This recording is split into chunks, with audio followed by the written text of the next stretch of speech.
And welcome back to Agent Investor. I'm your host, Tom Caffarella. Agent Investor is the only brand that helps real estate agents get off the real estate roller coaster and helps agents achieve financial freedom by blending being an agent and being an investor, helping agents focus more on working with sellers, generating fix and flip opportunities, and investing those big chunks of income into passive assets that are going to pay them forever. If you're a real estate agent whose income is always going up and down and up and down, or if you've ever thought about, geez, like I'm not saving for retirement, or I haven't closed a deal in the last couple months, I might have to go out and get a job, this podcast is for you. We teach the agent investor model, which has 3 steps. Step number 1 is to continue being an agent, but focus a little bit more of your time, effort, and energy on sellers. Step number 2, offer cash offers to all of the sellers that you meet with. 20% of all sellers will take your offer. You want to fix and flip that property either by partnering with us or doing the fix and flip on your own. And then take that big chunk of income that you're going to get. The average fix and flip market, profit in my market is $80,000. Take that big chunk of income that you get that you really weren't even anticipating getting and invest that money into a long-term passive asset that will pay you forever. The goal anytime that I talk to an agent and work with them in any capacity, even if it's just if you're listening to my podcast, I want as many of my podcast listeners that are real estate agents to be earning $10,000 or $15,000 or $20,000 or more per month of passive income. When you do that, you're financially free. You no longer have to worry about, well, is the listing agent going to offer 2% or 1% or no percent?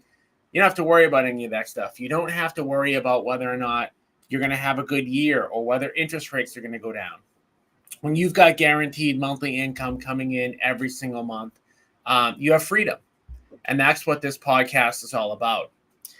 Today, I'm going to be talking and continuing my seller appointment and deal finding strategy segment. I've done a few of these already. If you've not listened to these in the past, take a look at the last couple of episodes. Every episode, I'm covering a different strategy to obtain seller appointments and deals for fix and flips. Now, if you haven't listened to any of the past episodes, I've mentioned in all of them, you really want to pick 1, maybe 2 strategies and get really, really good at them.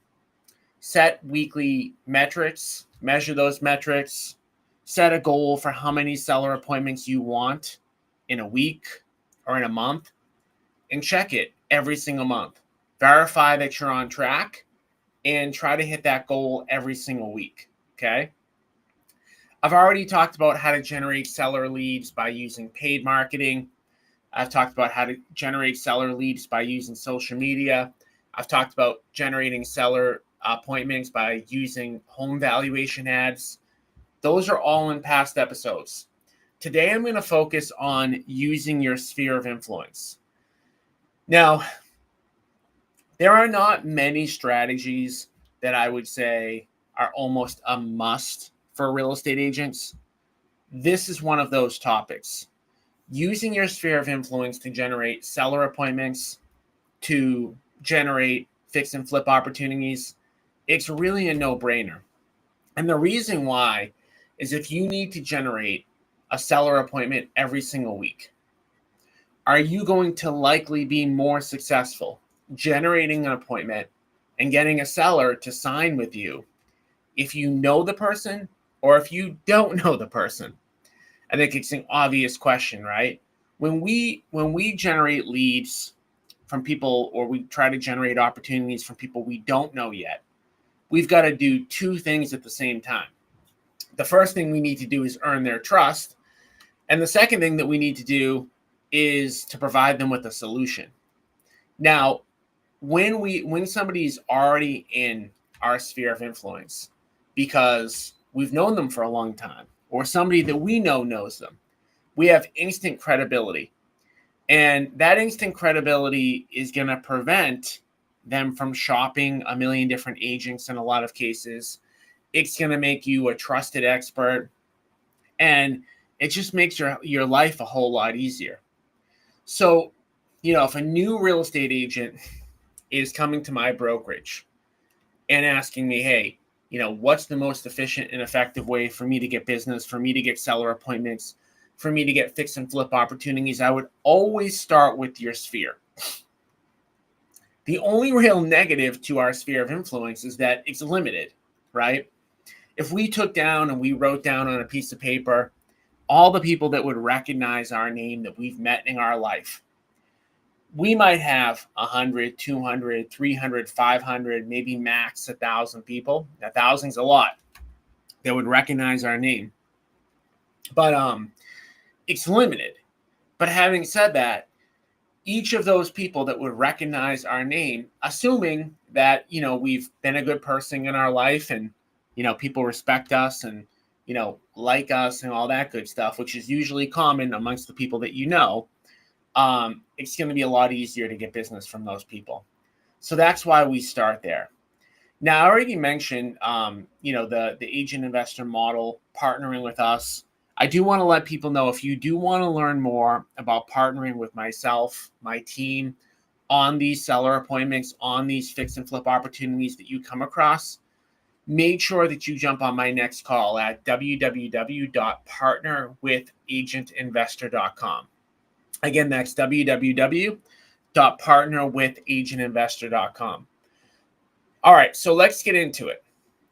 First thing I want to think about when we're talking about working your sphere of influence is these are people that you know. So I've seen a lot of real estate agents make the mistake of treating the people that they know like prospects instead of people that they know. And in general, like, the worst thing in the world, in my opinion, that you can do is to go down the list of people that you already know and just start spamming them and just start doing things that don't really make a lot of sense, ways to kind of like irritate people. And again, I'm not saying don't reach out to people, but don't just go through and say, hey, I'm a real estate agent, like, let me know how I can help you, over and over again.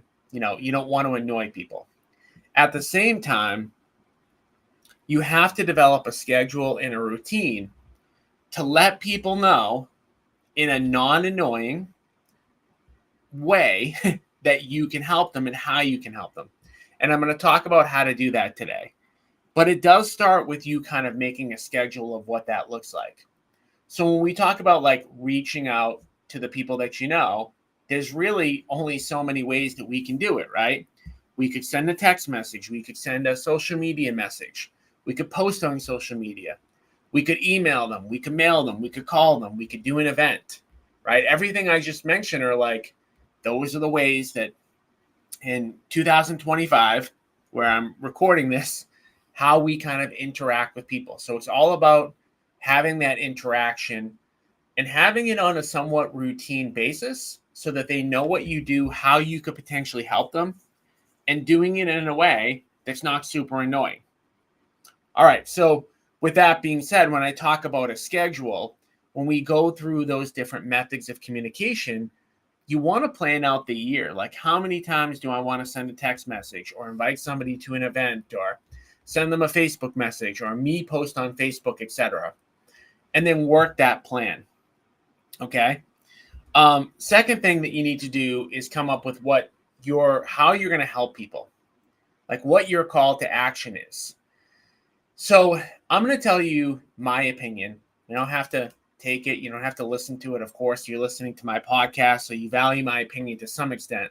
But what I'm about to say is how I've approached it, how I would recommend approaching it. And of course, if you take my advice, you're going to get some of the same results that I get. So my opinion is that you are always better off coming from the angle of, I want to buy houses to generate seller appointments, than necessarily talking about like listing a property. The reason for that is that regardless of how you're putting out your communication.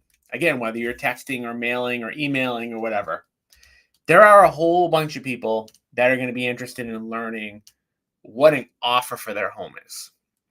That's a very strong call to action.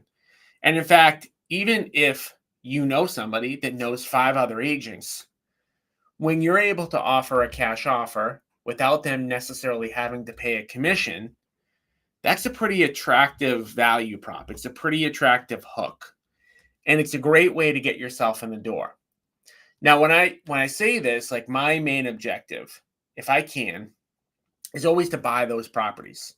Like if it makes sense for the seller to sell their property to me, if they like my cash offer, yeah, I want to flip their house because, I talked about the profits that we make earlier. And I think for a lot of sellers, 20% of all sellers, there's going to be a lot of things about the cash offer that they're attracted to. There are a lot of benefits of them taking a cash offer. Now, there are negatives of them taking a cash offer. The most common negative is that typically they might get a little bit less money than they would necessarily if they're going to sell to a more traditional retail buyer. Okay. But having said that, regardless of how you're going to reach out to people or how you're going to put yourself out there, you need some type of hook. And my opinion is the cash offer hook, if you want to call it a hook, is the best one out there. It's going to generate the most appointments. When we are talking about getting listings and getting flip opportunities, what do we need? We need seller appointments. We need the most amount of seller appointments that we can get. So we need the marketing message that's going to resonate with the most amount of people, that it's going to get us in the most amount of doors. And to me, that's the cash offer. Okay, that's my opinion. You can use whatever offer you want. You guys are creative. You might already have something that's working for you. But then the second component is okay, what are the different ways that we're going to reach out to people? And how are we going to stay in front of them talking about working that scheduled plan, whatever that scheduled plan is? All right, so if I'm working my sphere of influence, first thing I'm going to do is social media. I already covered social media a lot in a separate episode, so I'm going to spend only 5 minutes on it here. If you want to learn more about how I would recommend doing social media, go back to the past episode. But first and foremost, social media, to me, the number one is that you're going to use Facebook. It is the number one platform, the most users, and guess what? The most amount of sellers. Okay. The demographic of the people that are on Facebook are people that own homes, right? Like they're the age group of people that own homes. So Facebook is the number one. First thing I would look at is, do I have a really good Facebook profile? And have I connected with all the people that I know? Meaning, have I even made sure that I'm actually friends with everybody on Facebook that I'm actually friends with? Let's start there, okay? Second thing is, you need to be posting multiple times per week. If you look at my Facebook profile, Tommy Caffarella, Tommy Caffarella, you will see that I post nearly every day. Sometimes I post twice a day. I know for some people that might not be a comfortable thing. It is what it is. You've got to get over it. No one really cares that much about what you're posting anyways. Figure out what's resonating with your audience. Turn your Facebook profile into professional mode so that you can see the stats of who's looking at what. Make sure that you're posting that you're looking for deals, that you're looking for homes to flip, that you've got a cash offer that you're willing to make. Okay. Make sure that you're using Facebook not only as a tool for you to post, but for you to comment and connect and message with people that are in your sphere. Get reconnected with those people, comment on their posts, send them messages, etc. Now, Facebook will only allow you to send, so many messages in a day. It has an algorithm that kind of figures that out. But if I've got 1,000 friends or 2,000 friends or however many I've got, I kind of want all of them to know that I have the ability to make a cash offer. I'm probably sending them a Facebook message once every quarter, or maybe even less, just letting them know, hey, we haven't connected in a while. Just to let you know, this is what I do. I buy homes to flip, and I'm looking for more properties. If you ever come across, a home that needs work, please let me know. If you know anybody, this is kind of what I do. And if you can make it a lot prettier than that, but if we're talking about the routine, the schedule, right? I'm going to make sure I send a message out to all of my Facebook friends. And if you're on this podcast and you're connected to me on my Facebook account, on my Tommy Caffarella account, you've probably gotten a message from me and you may have already communicated with me, right? So I practice what I preach. I am not, I don't have 5 billion followers. I'm not famous, right? So everything I'm doing will work for you as well. Okay. So there's Facebook, right? And you want to do that and set a routine, create content, post, add friends to people, add the friends that you are actually friends with.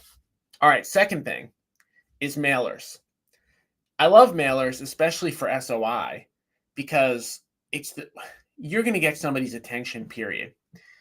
It's one of the best ways to get somebody's attention, and especially for your sphere of influence, it won't cost a ton of money.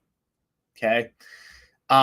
You want to be creative with this. Like what are the types of things that you want to be sending people? The more generic something is that you're mailing, the worse it is, right? So you want to make it personalized. You want to put some creative thought into it. Like if you fixed and flipped a home, show some photos. People love before and after. They love the befores. They love the afters. Show them what you're doing. Let them know how they can communicate with you.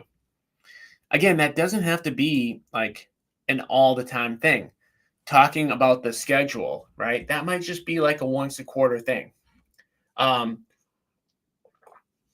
If you send somebody a mailer and it looks like regular mail, there's a very high probability that they're going to open it, right?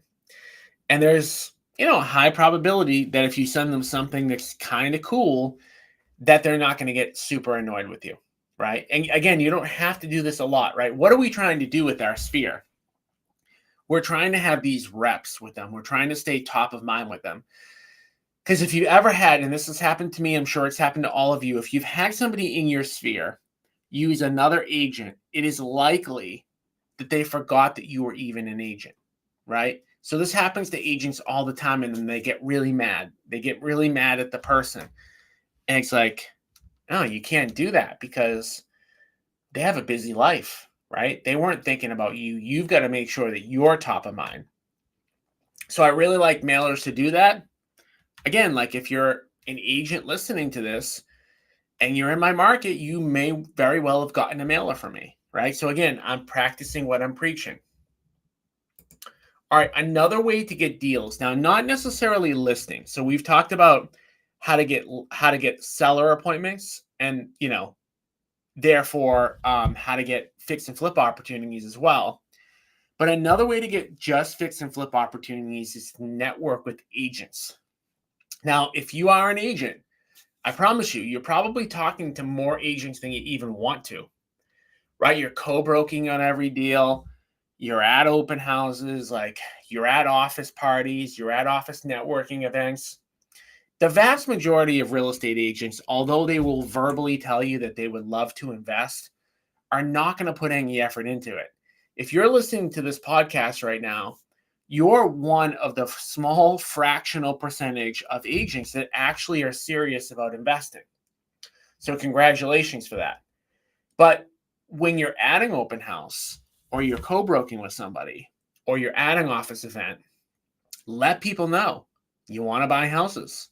Refer them to you. Now, what do they get out of that? They get two benefits. The first benefit that they get is that if you're smart, you will allow them to keep all of the commission on that deal. And maybe they reduce their seller commission. That could be a benefit to the seller. Or, maybe if they got a 5% listing, maybe they take 3.5% and they rebate to the seller 1.5%. So it's a win for the seller. It's a win for them. Who knows? I mean, however that commission works out, as long as the seller's good with it and they got an agreement. But your benefit is not, the commission necessarily. It's that you're going to get a deal. So keep in mind that agents come across fix and flip opportunities all the time. Most of them aren't going to know what to do with them other than to do what they normally do. So make it a point to reach out to a certain number of agents every day, and especially in passing, especially when you're just doing your normal, you're standing there in an open house talking to agents. Hey, use that as an opportunity to also talk about the fix and flip stuff that you do. All right, the next one is emails. Okay, again, a lot of you that are listening are probably on my email list. You probably kind of know what type of content I send out. Now, I'm not saying I'm perfect at it. I'm far from perfect at it. But what I will tell you I'm really good at is I'm very good at doing it. There is not a week that goes by that I don't send between 2 and 5 emails out to my email list. I've accumulated a pretty big email list over the years because I know there's value in that. I try to send valuable information to the people on my email list. I try to, figure out, like, my target audience is obviously agents. So I try to send them stuff that they find interesting, and then I use a call to action. Now, don't abuse the email thing. Send out emails to your SOI in accordance with what you think would provide value and keep you top of mind. Or do something simple like a newsletter. Do something that maybe it only goes out like once a month. Again, when you're writing out this schedule, how are you going to communicate with the people in your sphere? Figure out how many times you want to stay top of mind with them throughout the year. Maybe it's 20 times, maybe it's 15 times, maybe it's 25 times. And figure out, like, how there's going to be a mix of all these things. By the way, don't do just one, right? There are people that you could send them an email a day and they just never look at their email. Or I've had this happen. I'm sure you've all had this happen too, where you send an email to somebody and they say, hey, I never got it. And then they check their spam and it's in their spam. So you've almost kind of got to treat the SOI stuff like you have to hit them from a bunch of different angles, because you don't know which one is going to resonate with them, that they're going to like, that they're going to look at. All right, so we talked about emails. The next one is events. There are a lot of different ways that you can do events, especially to generate, seller appointments and fix and flip opportunities. The one that I like and that I do is I like to do educational events. An example that you might do for an agent, if you're going to do the educational events, is to do investor-related events. Investor topics in general, if you're willing to speak, if you're willing to promote, if you're willing to find a space that doesn't cost you a bunch of money, can be a really, really big ROI. For one thing, if you're willing to talk and speak, it automatically is going to elevate your status.